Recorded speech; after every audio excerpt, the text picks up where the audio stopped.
Hello, family. Enjoy this relaxing moment with Surly Tales. Remember to hit the like button, subscribe, and share your thoughts in the comments. It means the world to us. Also, share this video with your friends and loved ones, and turn on post notifications so you don't miss future videos from us. Thank you as you do so. Sit back and relax as we dive into the story.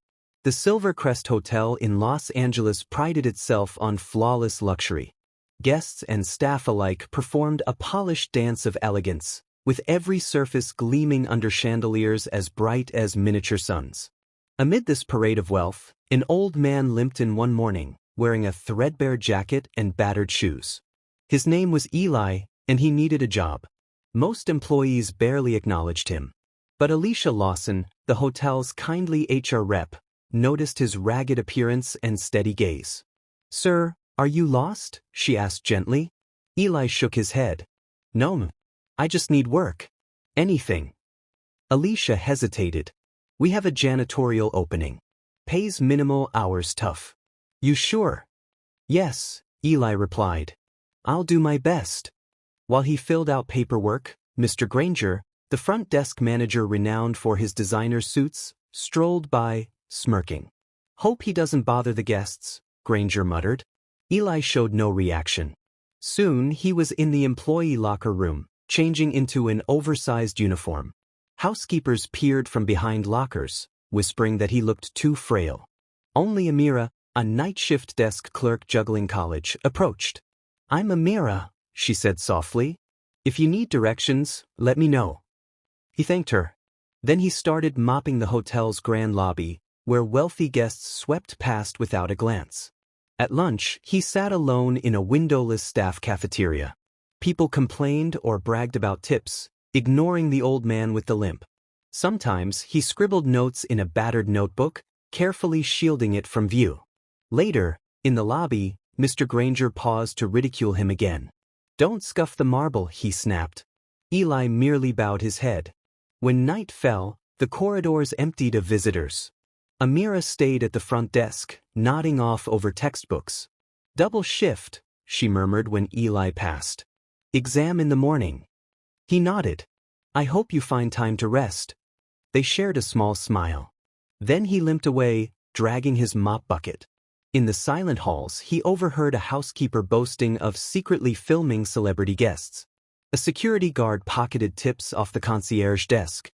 The head chef accused the front office manager of skimming wedding deposits. Eli noted every detail, unseen by those who dismissed him. No one suspected the truth, that Eli was the billionaire owner of the entire Silver Crest empire, conducting a covert inspection. He had once believed in honest service. Now he saw corruption thriving under his own roof. Each night, he recorded new evidence in his notebook. By week's end, rumors spread. Some staff claimed Eli smelled like stale cigarettes. Others joked he might collapse. Mr. Granger declared him a liability, but Alicia insisted they needed any help they could get. Eli continued quietly, each shift spent scrubbing floors and cataloging misconduct. Among the disdain, Amira's kindness stood out. One evening, she admitted she risked losing her college spot if she couldn't pay tuition. "I'm behind on everything," she said, eyes shadowed by exhaustion. "I'm sorry," Eli replied. "I hope it works out." She forced a brave smile. "Me too." Privately, he admired her honesty and work ethic. In contrast, many bellhops bragged about upselling luggage services for kickbacks. A supervisor teased forging receipts to hide losses. The deeper Eli looked, the darker the picture became. Just before dawn, he would exit through a side door, unnoticed. Then, each morning, he returned with that same limp, pushing his mop in silence. Staff carried on their lives, never guessing the janitor was actually their employer, evaluating every moral lapse. Over time, Eli's battered notebook grew thicker. He recorded the who, what, and when of each scam or cruelty. And in a sea of self-interest, Amira's warmth reminded him that not everyone at Silver Crest had abandoned integrity. Her willingness to treat him like a person, despite his disheveled appearance, stood in stark contrast to the mockery he faced elsewhere. Still, no one knew the truth. To them, Eli was just a broken old man earning pennies. Yet with every overheard whisper and stolen tip, he inched closer to the day he would reveal who he really was. And when that day came, the gleaming Silver Crest Hotel would never be the same. One afternoon, as Eli was cleaning near the conference rooms, he heard raised voices from behind closed doors. Cautiously, he placed his ear to the gap. "I'm not covering for you again, Marco," someone hissed. "These wedding clients keep asking where their deposit went." Another voice, sharp and defensive, retorted, "I told you, it's all handled. Just keep quiet or you'll lose your job." Eli recognized these voices as belonging to the head chef and the front office manager.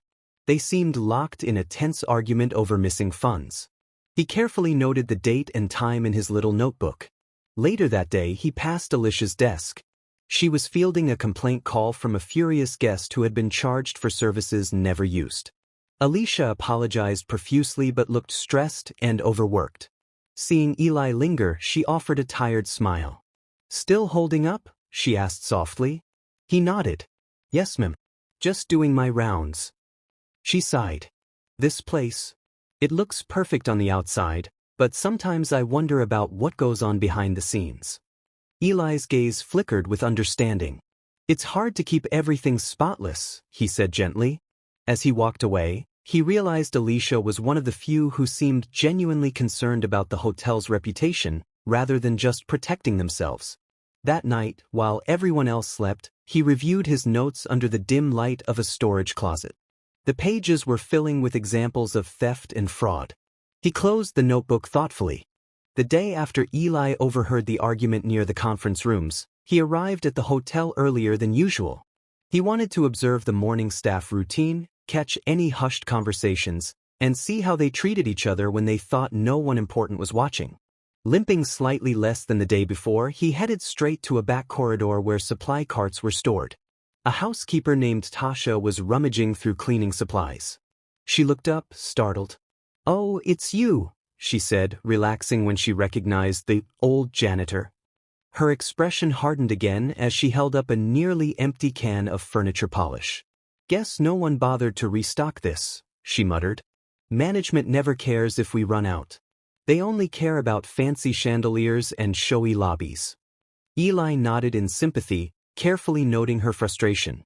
He offered to help her find a spare can in the storage closet, but she just shrugged and muttered something about how nobody paid attention until it was too late. As she walked off, he slipped his small notebook from his pocket and jotted down a few lines. Housekeeper complaint, lack of resources, staff neglected.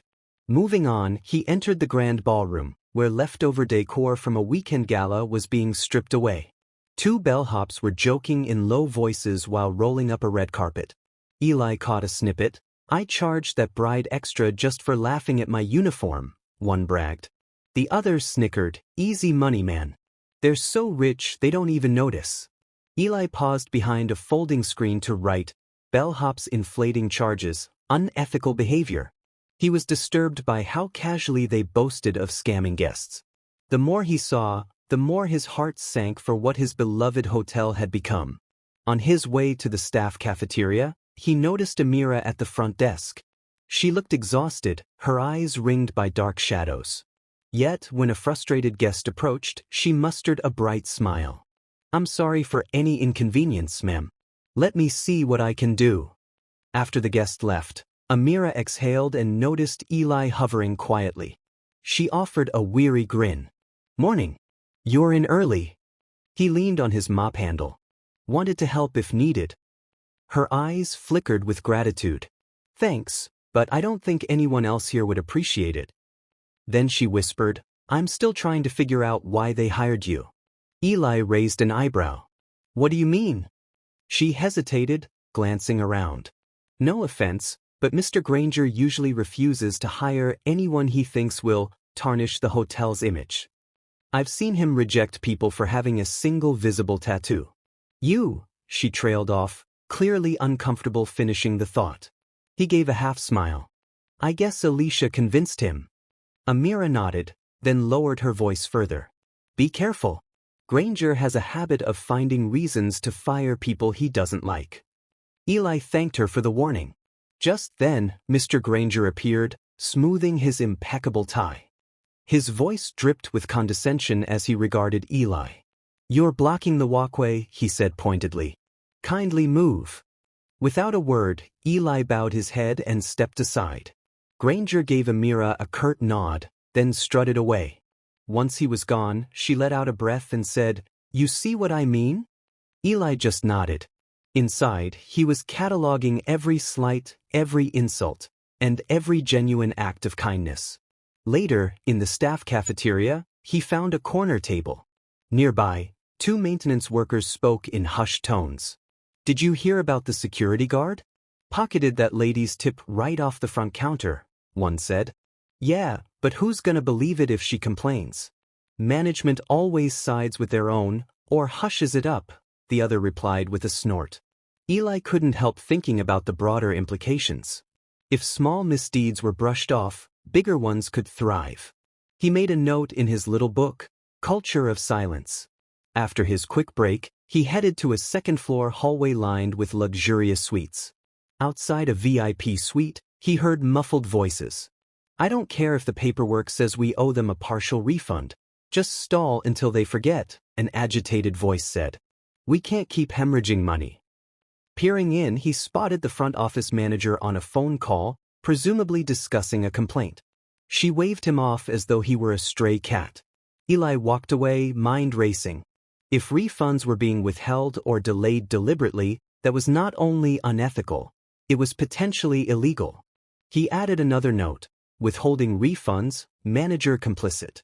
That evening, after the guests thinned out, he made his rounds with a mop in hand. He passed by the private office where Mr. Granger and the head chef were speaking in hushed, urgent tones. Something about vendor payments and creative accounting. Eli crept closer, but a sudden clatter behind him, an ice bucket falling from a cart, broke the moment. Granger's eyes flicked to the door. Eli scurried away before he could be seen eavesdropping.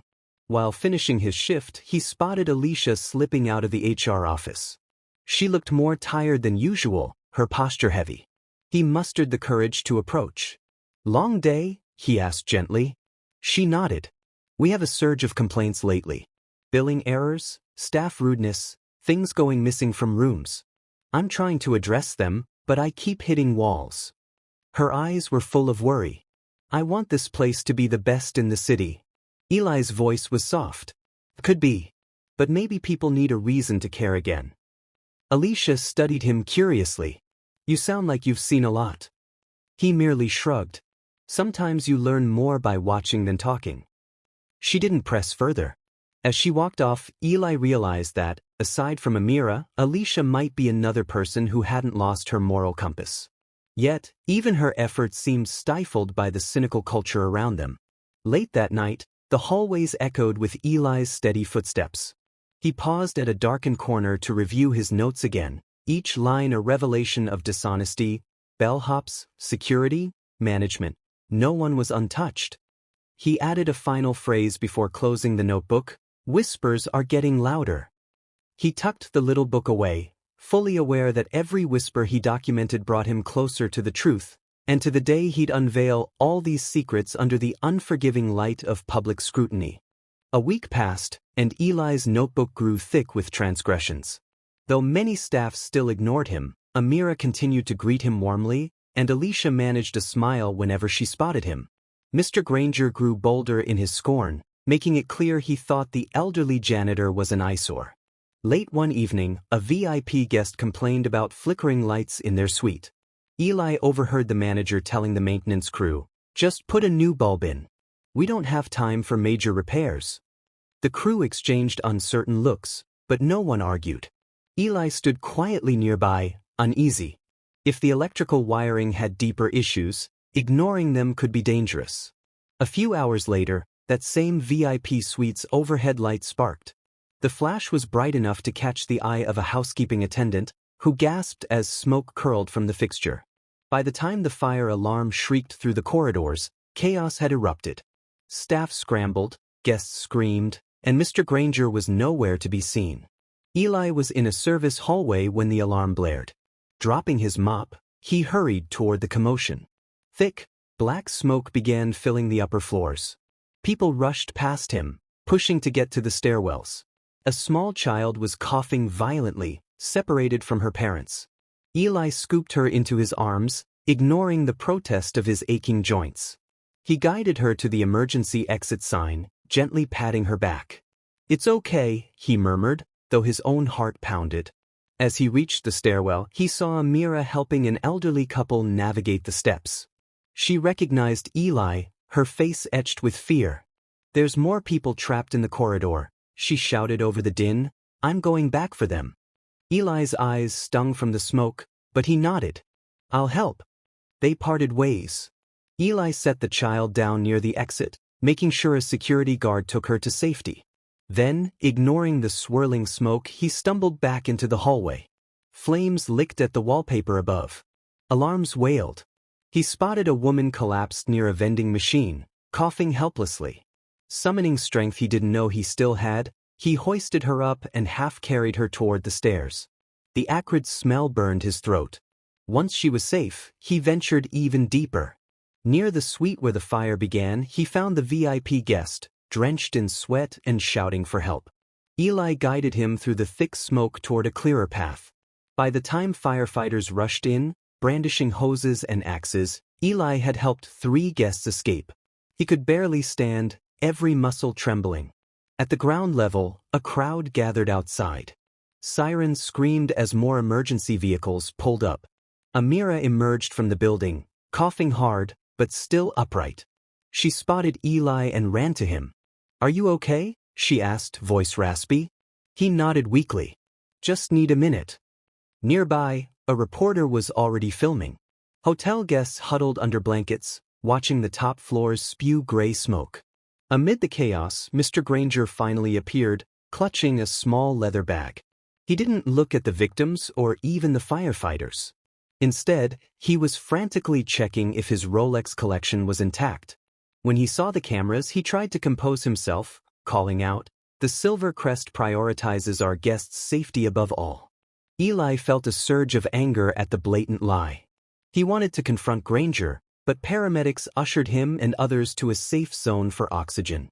Smoke inhalation stung his lungs, but he insisted he was fine. Hours later, after firefighters contained the blaze, an investigator began questioning staff. Several guests reported that the emergency alarms took too long to sound. Someone mentioned the system was outdated. Eli stood close enough to overhear a fire marshal say, "These alarms should have been upgraded years ago. This is a serious violation." Mr. Granger, his voice shaky, blamed the maintenance crew. "They must have been negligent," he sputtered. "I told them to keep everything up to code." But the maintenance supervisor fired back. "We've been requesting new wiring for months. I have the emails to prove it." As the tension escalated, the fire marshal scribbled notes. Some staff muttered about an insurance scam. Whispers rippled through the crowd. Had the hotel intentionally deferred maintenance for cost-saving reasons? Could the management have gambled with guests' lives? Exhausted, Eli found a quiet corner in the lobby, which now smelled of smoke and ash. His clothes were singed at the edges, and his throat felt raw. Amira joined him, coughing occasionally. "Thank you for helping those people," she said softly. "You saved lives tonight." Eli waved it off. "Anyone would do the same." She shook her head. "Not everyone would. Not even most of our staff. We saw Mr. Granger vanish to save his valuables." Eli grimaced. "A human life should be worth more than a watch." Amira gave him a sad smile. "I wish everyone thought like you." Before the night was over, rumors spread of severe code violations, missing funds, and potential legal repercussions. The swirling suspicions left the staff uneasy. No one knew how deep the negligence ran, but everyone sensed it was bad. In the coming days, local news outlets picked up the story, especially after the fire marshal's preliminary findings suggested the alarm system hadn't been serviced in years. Alicia was bombarded with calls from concerned corporate contacts, while Mr. Granger tried to spin a narrative of heroic staff and minimal damage. During a hasty staff meeting, the head chef openly accused the front office manager of pocketing safety budget funds that should have gone to upgrading the alarms. The manager retorted that the chef was covering his own tracks. Granger threatened both with immediate termination if they didn't stop, stirring panic. Meanwhile, other employees whispered in corners, trying to guess who'd take the fall. Eli, still bandaged from minor burns on his arm, listened quietly. In his notebook, he added new lines. Fire reveals code violations, blame game begins, staff in uproar. Though physically weary, he felt a renewed sense of purpose. The fire had exposed the cracks he'd been documenting, ones that no longer could be hidden. One evening, after the worst of the chaos subsided, he found Amira in the employee lounge. She was reading an article about the fire on her phone, shaking her head. "This is insane," she murmured. "People could have died." "They almost did," Eli said quietly. Amira set down her phone. "I don't know how much more this place can take." Eli looked at her thoughtfully. "Sometimes things have to break before they can be rebuilt." She eyed him curiously. "You talk like you have a plan." A slight smile touched Eli's lips. "Maybe I do." Despite not knowing the full scope of his motives, she seemed to find solace in his calm. As he left, he passed Alicia, who gave him a brief nod as if to say, "Thank you." He simply returned the gesture, grateful that at least 2 people here retained their humanity. The fire had shaken the Silver Crest's foundations, literally and metaphorically. And though many tried to pin the blame elsewhere, Eli knew the final consequences were only beginning to emerge. With fresh determination, he clutched his notebook. Everything was unraveling faster than he'd anticipated, and the reckoning he had planned was approaching like a silent storm. In the aftermath of the fire, tension permeated every corridor. Temporary repairs were underway, though rumors swirled about pending lawsuits and increased scrutiny by city inspectors. Guests canceled reservations, and the once pristine lobby now housed reporters sniffing around for scandalous tidbits. Mr. Granger paraded his polished self before the cameras, assuring everyone that Silver Crest stood for excellence. Privately, he fumed over bad press. Eli continued his janitorial rounds, though his bandaged arm drew questions. He played the role of a humble worker, shrugging off any inquiries. Amira, though busy with guest demands and her own studies, frequently checked on him. Each time, he reassured her he was fine. One early morning, a flustered Alicia asked everyone to gather in the ballroom for an urgent staff meeting. Chairs were arranged in neat rows, and the air buzzed with apprehension. Eli took a seat at the back, attracting few glances. Employees were busy whispering about who might be fired for negligence. Mr. Granger appeared on the small stage, posture stiff. Cameras from a local news crew were set up, their bright lights glaring. The staff shifted uncomfortably under the attention. "We're here," Granger began, "to address the recent incident and discuss necessary changes." He rattled off a script about Silver Crest's ongoing commitment to safety, promising a thorough internal investigation.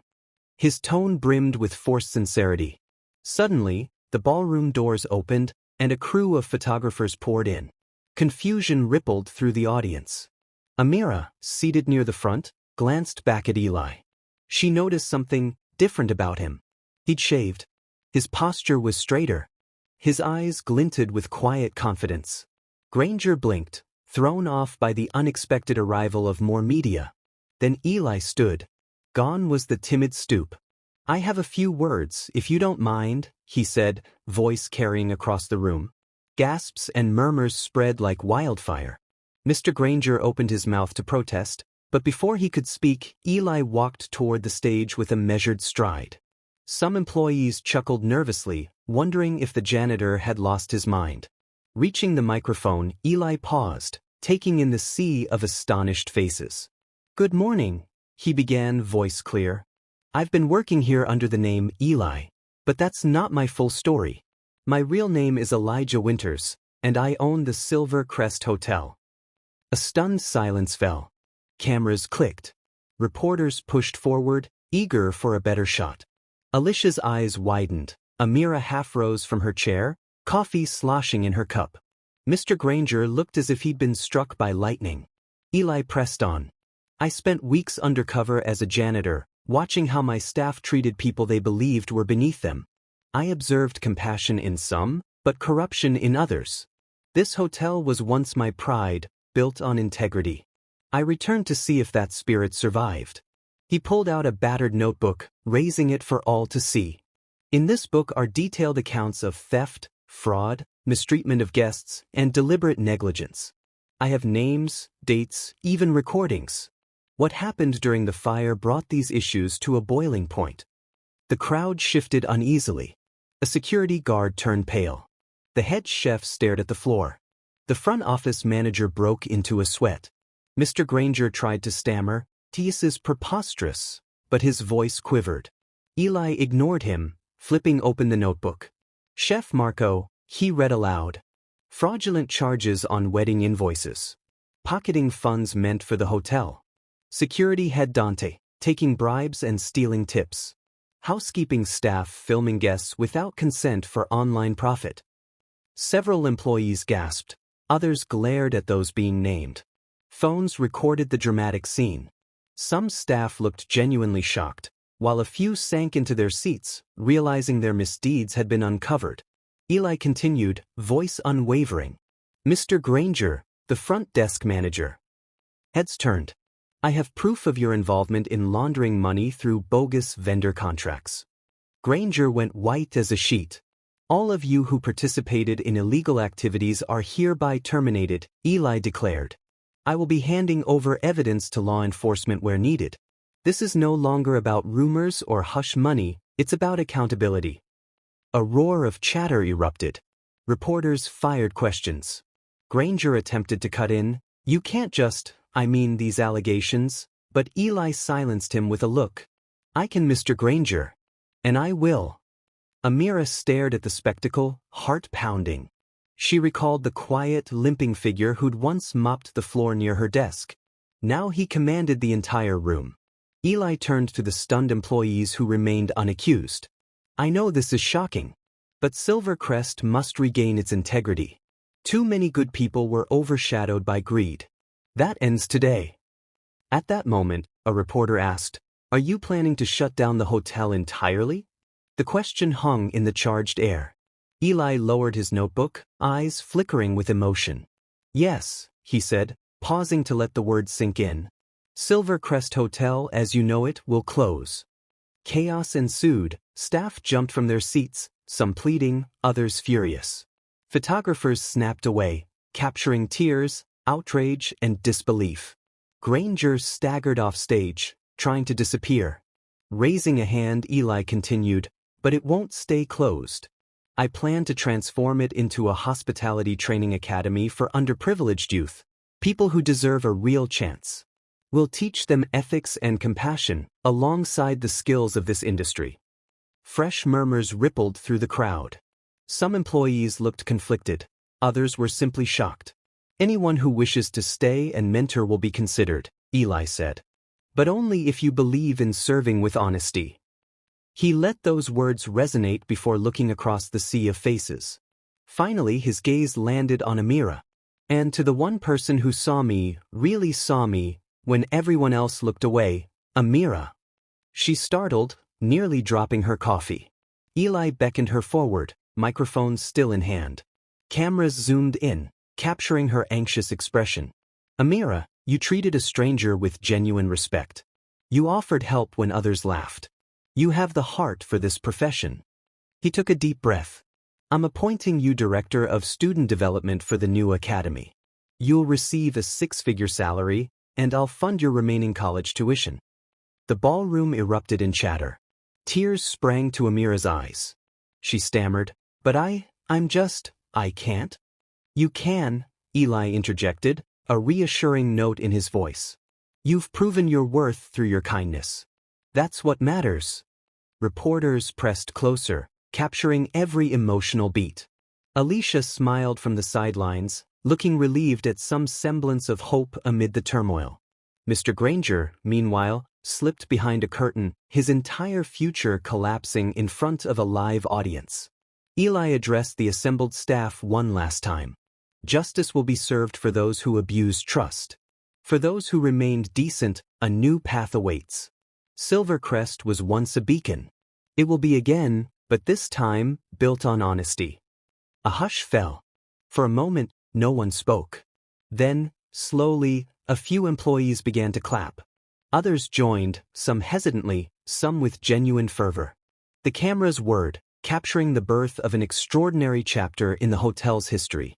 Eli lowered the microphone, stepping away. He offered Amira a gentle smile, and she mouthed a shaky, "Thank you." As the news crew swarmed, dozens of thoughts crowded Eli's mind. But one crystal-clear truth stood out. By revealing himself and confronting the hotel's hidden darkness, he had sparked the change Silver Crest desperately needed. The shockwaves from Eli's grand reveal reverberated throughout Los Angeles. News outlets blasted headlines about the undercover billionaire and the systematic corruption unearthed at Silver Crest Hotel. Hashtags like #SilverCrest scandal trended, fueled by millions of views of the dramatic footage from the staff meeting. The city buzzed with opinions. Some hailed Eli as a hero for exposing wrongdoing, others criticized him for letting things spiral so far before acting. Inside the hotel, a tense hush replaced the usual buzz. Half the staff had been terminated or walked out in shame. Mr. Granger disappeared, leaving behind an office filled with incriminating documents and an email trail that pointed to numerous financial manipulations. The remaining employees tiptoed around the halls, unsure whether to rejoice in fresh possibilities or fear they, too, might have skeletons in the closet. Eli spent his days meeting with legal advisors, city inspectors, and the media. Each afternoon, he held smaller gatherings with the staff left standing. Alicia watched these developments with cautious optimism. She witnessed how carefully Eli verified each individual's record, separating rumors from facts. Though her role as HR representative was initially overshadowed, Eli now consulted her on reorganizing the workforce. One morning, Chef Marco arrived under police escort to collect his personal items. Accused of serious fraud, he had no choice but to comply. Staff lined the hallway in uneasy silence, some glaring with anger, others pitying the man they once respected for his culinary flair. As Marco passed, he mumbled curses about a setup, but no one believed him. Next came Dante, the head of security. He was confronted by actual footage of him pocketing tips intended for bellhops and forging incident reports. Dante tried to claim he was framed, but the evidence was overwhelming. He left in handcuffs, cursing the day some old janitor walked into Silver Crest. Eli observed each departure from a distance. Though his expression remained calm, deep down, he felt the weight of these revelations. He'd once imagined his hotel as a shining symbol of hospitality. Watching it crumble piece by piece was painful, but he knew it had to happen for real change to take root. During one of the smaller staff briefings, Alicia handed Eli a stack of resignation letters. He glanced through them quickly. Housekeepers involved in selling illicit guest footage, bellhops who admitted to inflating baggage fees. Each letter was a confession of guilt mixed with pleas for mercy. He set them aside, determined to handle them fairly but firmly. Meanwhile, Amira hovered near the back of these meetings, her role in the new academy not yet official. She struggled to process her sudden promotion. Whenever Eli caught her eye, he offered an encouraging nod. But her mind spun with doubts. Could she really lead an entire training program? What if people refused to take her seriously? Late that afternoon, a news crew arrived for an exclusive interview. They set up cameras in the once luxurious lobby, framing the shot to highlight the grandeur that still clung to the walls. Eli agreed to speak on camera, hoping to clarify his vision for Silver Crest's future. A reporter in a crisp blazer asked, "Mr. Winters, what prompted you to pose as a janitor rather than conduct a standard investigation?" Eli's gaze was steady. People act differently when they don't know they're being watched. I built this hotel on the principle of genuine care, but I sensed that principle had eroded. Seeing it firsthand was the only way to be sure.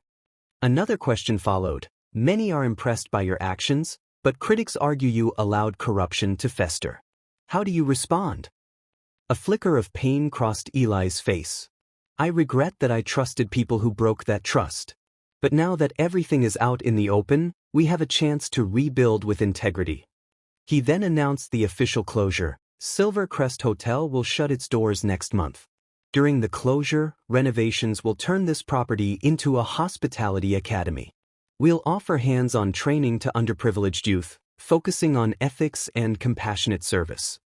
When asked who would lead the program, Eli paused and beckoned for Amira, who stood off camera, wringing her hands. "I've chosen Amira as Director of Student Development," he said. "She exemplified kindness when she believed I was a nobody. That's the sort of character we need at the forefront." Amira stepped forward timidly, blinking under the bright lights. "I just want to help people learn the right way to treat guests and each other," she managed, voice trembling. News vans outside broadcast the interview live. Comment sections flooded with messages praising Eli's decision to highlight someone who'd shown empathy rather than greed. Across town, thousands watched the feed on their phones, enthralled by the story of the undercover billionaire. Memes popped up showing Eli the janitor standing next to a shining hotel sign, symbolizing deception uncovered by humility. After the cameras packed up and the reporters departed, Alicia found Amira in the break room, slumped in a chair. "Hey," she began gently, "you did great out there." Amira grimaced. "I feel like an imposter. I haven't even finished my degree, and now I'm supposed to run an entire department." Alicia pulled up a chair. "Eli sees something in you, a willingness to help, even when there's no benefit to yourself. Skills can be learned. Character is harder to teach." Amira swallowed hard. "I just hope I don't let him down." Meanwhile, Eli was in the manager's office, sifting through more files. He found invoices for vendor services that seemed absurdly inflated, evidence of Granger's scheme to siphon money. He set them aside for his lawyer. Then he discovered a memo referencing the outdated fire alarms, a warning from years ago that had been ignored. It made his blood boil. Lives had been risked for profit. He placed the documents in a folder labeled Legal Action. The very idea of prosecuting those who had once run his hotel felt surreal. But justice demanded it. He glanced at his watch, realizing he had a meeting scheduled with the city's youth center to discuss recruitment for the new academy. Instead of dread, he felt a surge of hope. Maybe all this turmoil would pave the way for something honorable. He locked the office door and headed downstairs, passing staff members still in shock from the ongoing purge. Some offered nods of respect, others looked away, shame etched on their faces. In the lobby, the gleaming marble floors where he'd once dragged a mop still shone, but the atmosphere was markedly different, quieter, humbled. Outside, protesters and onlookers gathered, cameras flashing. A few ex-employees shouted curses at him, blaming him for their ruined careers. He walked past them with measured calm, knowing their anger was a symptom of guilt and frustration. None could claim ignorance anymore. As he slid into a waiting car, he gazed back at the towering facade of Silver Crest. So many memories: the hotel's grand opening, the first banquet he hosted, the nights he spent wandering the corridors as an unnoticed figure. Now, the very place he built was on the brink of transformation. In that moment, he realized the list in his notebook, those who had wronged and those who had remained honest, was nearly complete. The final steps involved reporting his findings to the authorities, finalizing the academy's curriculum, and ensuring the building's structural integrity. The hotel might close, but from its ashes, something better would rise. With a deep breath, he told the driver, "To the youth center, please." The car pulled away, leaving behind a shaken empire about to be reborn from the rubble of scandal. A month later, the Silver Crest Hotel officially closed its doors. The ornate lobby, once teeming with wealthy guests and bustling staff, stood eerily silent. Dust sheets covered the marble reception desk and the plush sofas. Chandeliers no longer sparkled with their former brilliance, and the echo of footsteps replaced the chatter that had once filled the halls. Eli walked through the dimmed space, his footsteps resonating on the polished floor. He wore a simple, well-fitted suit, far from the ragged clothes he donned weeks ago. Despite the emptiness, he felt at peace. Every scandal, every betrayal had been laid bare. Now, construction crews waited outside to begin renovation on what would soon become the Silver Crest Hospitality Academy. Amira appeared from a side corridor, carrying a folder of documents. Her hair was pulled back in a neat ponytail, and a new badge read, Director of Student Development. Spotting Eli, She broke into a hesitant smile. They're ready for us upstairs. We're finalizing the blueprint changes for the dorm rooms. He nodded, following her to an elevator that once ferried guests to lavish suites. Now, it would transport them to meeting rooms destined for transformation. How does it feel? He asked gently, noticing her reflective expression. She inhaled. Strange.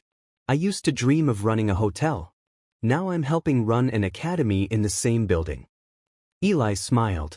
Sometimes dreams adapt to reality. On the second floor, they entered what used to be a luxurious lounge. Architects and planners stood around tables strewn with blueprints. Construction helmets replaced the sleek uniforms of the past. Alicia was there, too, assisting with human resources for the new venture.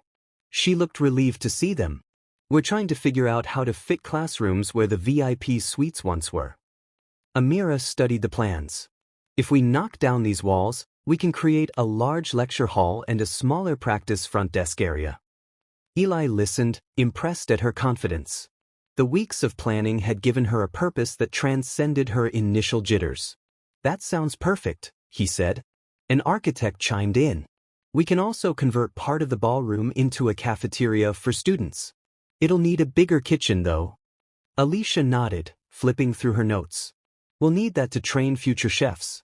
We want them learning integrity and technique. Eli's gaze swept the room. Each person here believed in the project's vision. It was a stark contrast to the secrecy and corruption he had uncovered. All right, he said. Let's finalize these plans. We have a lot of young people depending on us. They spent the next hour adjusting sketches, marking up potential expansions, and discussing budgets.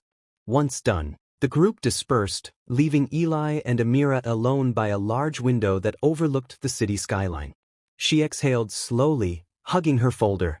Think we'll pull it off? Eli placed a reassuring hand on her shoulder. We already are. They headed downstairs, where a press conference was about to begin, this time, not in the grand ballroom, but outside under the hotel's iconic canopy. Members of the media waited, curious about the new academy's progress. A makeshift podium faced a cluster of microphones. Eli took his place behind the podium, with Amira and Alicia at his side. Cameras flashed, and a wave of murmurs spread through the small crowd. One reporter spoke up, Mr. Winters, you closed Silver Crest exactly 30 days ago. Why transform it instead of reopening as a hotel? He cleared his throat. I built Silver Crest to be a symbol of genuine hospitality. Over time, corruption took root. Rather than patching holes in a broken system, I decided to start anew. This academy will train a new generation in ethical hospitality, focusing on compassion and integrity. Another reporter asked, how will the academy be funded? Eli gestured to the building behind him. Proceeds from the sale of certain assets, plus an educational grant. I'm also personally financing a portion. This isn't just a business venture, it's a mission to restore faith in our industry. A final question came from the back. What about all the employees who were let go? A flicker of sadness crossed Eli's face. Those who acted illegally face legal consequences. Others resigned or were terminated due to unethical behavior. However, some staff members who were honest have been offered roles in the academy. We're not erasing the past, but we're ensuring our future is built on trust. With that, the press conference concluded. Amira and Alicia stepped away, fielding individual questions while Eli shook hands with local officials who pledged support. A hum of optimism filled the air, something that hadn't existed here in years. Afterward, Amira flipped through her folder. Orientation begins in a month. We'll have our first group of 20 students, mostly from underprivileged backgrounds. They're excited to learn. Eli's eyes shone. That's what this is all about, giving them a chance. They walked back into the hotel, stepping over tools and construction materials. Plastic sheets draped the reception desk, and the walls bore markings for demolition. Amid the disarray, one could sense the heartbeat of a new beginning. A few days later, the first wave of students arrived for a tour. Nervous teenagers in casual clothes gawked at the elegant space. Hard hats were handed out to ensure their safety among the renovations. Amira guided them through hallways, explaining which areas would become classrooms and which would be dorms. Their faces lit with wonder at the thought of learning in a former five-star hotel. Near the end of the tour, they stumbled upon Eli, who was examining the progress in what used to be a premium suite. He greeted the group warmly, shaking each student's hand. "Welcome to your new home," he said. "I can't wait to see what you'll achieve." An older boy asked, "Are you really the owner? The one who pretended to be a janitor?" His friends snickered at the odd story. Eli smiled. "Yes, I did. And I learned a lot about people. Most importantly, that character matters more than any fancy title." Word spread of Eli's personal involvement, and the students felt both excitement and awe. Some had never imagined stepping foot in a luxury hotel, let alone being trained to run one. Their nerves were eased by Amira's encouragement, and Alicia's steady administrative guidance helped them feel secure. As the day ended, Eli stood at the hotel's main entrance, watching the students depart. He remembered when limousines and sports cars lined this same driveway, carrying VIPs who barely noticed the staff. Now, buses arrived to transport youth eager to embrace an opportunity for a better future. The stark difference struck him profoundly. That night, after the last visitor left, Eli walked the corridors one more time, gazing at the exposed beams where walls had been knocked down. Rubble and dust replaced the glossy facade of the past, but each layer removed felt like shedding old sins. He made his way to the top floor, where a large window overlooked the city lights. The skyline shimmered with possibility, echoing the transformation underway within these walls. He thought back to his first day here in disguise, how people sneered at his limp, how only a few showed kindness. Those memories fueled his resolve to make this academy a beacon of compassion and quality service.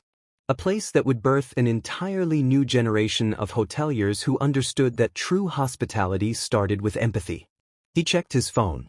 Amira had texted, "Thanks for believing in me." He typed a simple reply, "Thank you for believing in others." A deep sense of purpose filled him.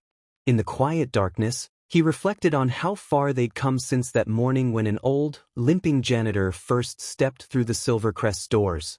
Tomorrow, the demolition crews would continue tearing down the vestiges of corruption. In the months and years ahead, the Silver Crest Hospitality Academy would rise, forging a legacy built not on profit alone but on genuine human connection. With that hopeful thought, Eli finally turned off the lights and headed home, knowing that this ending was just the beginning of something far greater than he had ever imagined. The end. If you enjoyed this story, we invite you to give it a like and subscribe to our channel.